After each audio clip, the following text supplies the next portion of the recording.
During World War II, Germany was quite indeed ruling the world with their powerful leader, Adolf Hitler. D-Day was an invasion of France made by the Allies in order to liberate France and Western Europe from Nazi Germany. D-Day was organized by President Franklin D. Roosevelt and British Prime Minister Winston Churchill. The Allies saw the capture of the French capital as an opportunity to end the war in Europe as quickly as possible by compelling the surrender of Germany so they could focus on the other countries outside of Europe.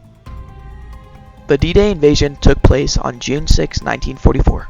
156,000 American, British, and Canadian forces landed on 5 beaches along the Normandy coast of France, which was one of the largest amphibious military assaults in history. The invasion would last 2 months, 3 weeks, and 3 days until the Allies reached northern France, resulting in Allied victory. D-Day was a major event that occurred in World War II, as it would ultimately be one of the main reasons Nazi Germany surrendered on May 7, 1945. On September 2, 1945, World War II would conclude.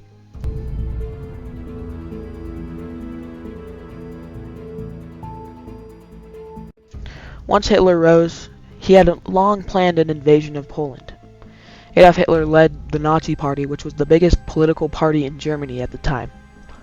On September 1, 1939, Hitler invaded Poland from the west. 2 days later, France and Britain declared war on Germany, beginning World War II. On September 17th, Poland fell quickly, and by early 1940, Germany and the Soviet Union had divided control over Poland. On April 9, 1940, Germany simultaneously invaded Norway and occupied Denmark. On May 10th, German forces swept through Belgium and the Netherlands. 3 days later, Hitler's troops crossed the French border with their tanks and planes. The British Expeditionary Force was evacuated by sea from Dunkirk in late May, while in the south, French forces mounted a doomed resistance.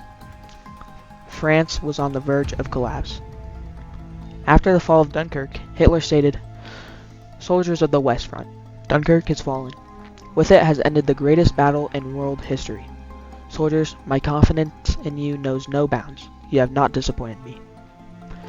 By early 1941, Hungary, Romania, and Bulgaria had joined the Axis powers, and German troops overran Yugoslavia and Greece that April. On June 22, 1941, Hitler invaded the Soviet Union. In order for Germany to be slowed, action needed to be taken. Germany was spreading fast throughout Europe. On December 8, 1941, the day after Japan's attack on Pearl Harbor, the United States declared war. Within 3 days, Germany engaged the United States, honoring their agreement with Japan. From the beginning, President Franklin D. Roosevelt and British Prime Minister Winston Churchill knew that a massive invasion of mainland Europe was needed in order for Nazi Germany to surrender. Churchill and Roosevelt discussed some version of a second front in 1942. They proposed Operation Sledgehammer, a plan to seize ports along France's northwest coast and then execute a major invasion in the spring of 1943. But the U.S. couldn't muster up enough resources needed for an operation of such dramatic scale, which military experts estimated would take a minimum of 400,000 troops. Roosevelt and Churchill soon discussed a different approach. Instead of an invasion in Europe, they would invade northwest Africa. If successful, as it was known, it would relieve pressure on British forces. This was called Operation Torch. Operation Torch began on November 8, 1942. It was the first major operation U.S. troops took against the German army. This helped free up British forces so they could focus on Europe. In 1943, Generals Dwight D. Eisenhower and Bernard Montgomery wanted a massive landing in Normandy. This mission would be risky, and Winston Churchill was hesitant about it. But Roosevelt knew that if enough planning went into it, it would be a massive success. They spent months planning, working on, and critiquing it, until they eventually mapped it out. The operation planning was complete and was set for June 6, 1944. The operation was called Operation Overlord, otherwise known as D-Day. Eisenhower stated, "If any blame or fault attaches to the attempt, it is mine alone, in case the invasion was a failure." Before the invasion, Eisenhower also stated, "Our home fronts have given us an overwhelming superiority in weapons and mutations of war, and place at our disposal great reserves of trained fighting men. The tide has turned. The free men of the world are marching together to victory. I have full confidence in your courage, devotion to duty, and skill in battle. We will accept nothing less than full victory. On June 6, 1944, the D-Day operation took place. By dawn on June 6, thousands of paratroopers and glider troops were already on the ground behind enemy lines and securing bridges and exit roads. The amphibious invasion began at 6:30 a.m. About 156,000 American, British, and Canadian forces landed on 5 Beach along a 50-mile stretch of the heavily fortified coast of France's Normandy region. The beaches were codenamed Utah, Omaha, Gold, Juno, and Sword, and each of them were assigned either to the US, UK, or Canada. D-Day was one of, if not the biggest amphibious assaults in history. The first part of the assault was to gain a nice foothold on the coast of Normandy and then push on further from there. The Allies' goal was to reach the Seine River and then later Paris. The operation stretched out for a long 2 months, 3 weeks, and 3 days. According to some estimates, more than 4,000 Allied troops lost their lives in the D-Day invasion, with thousands more wounded or missing. Even though some people thought the invasion was unnecessary, the invasion of Normandy ended up being a huge success. But the Allies needed to move further inland in order to get closer to Paris. German General Dietrich von Choltitz was the commander of the Nazi-occupied Paris, and had to deal with the resistance in Paris against the other countries. Hitler had ordered Paris to defend the last man and demanded that the city not to fall into Allied hands except as a field of ruins.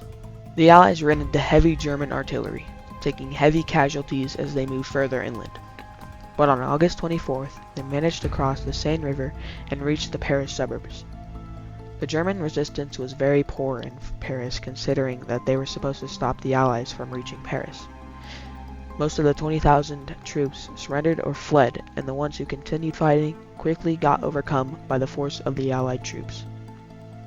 The morning of August 25th, the Allies swept the west and east, and Paris was liberated. General Dietrich von Choltitz was arrested and later signed a document formally surrendering Paris to President de Gaulle's provisional government. A couple of days later, on May 7, 1945, Nazi Germany surrendered, ultimately concluding World War II. When World War II ended in 1945, it came with many benefits. The war provided countries with knowledge on how to advance technology.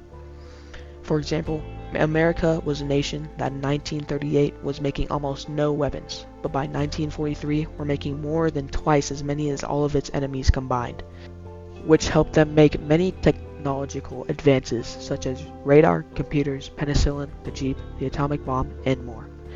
Never before had war demanded such technological experimentation and business organization, historian Alan Nevin stated.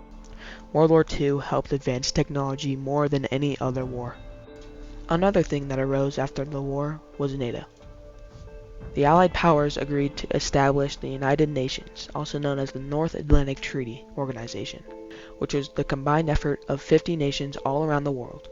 This would help to make sure that something to the extent of World War II would never happen again. It would assure that the countries that do have war don't spread around the world.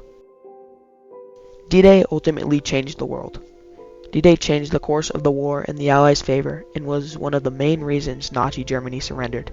If D-Day never happened, the Allies would have needed to do something very drastic in order to liberate Western Europe. Because of D-Day, millions of lives were saved for the price of a couple thousand. D-Day helped America make new innovations after the war, and in a way, D-Day allowed the world to come to peace.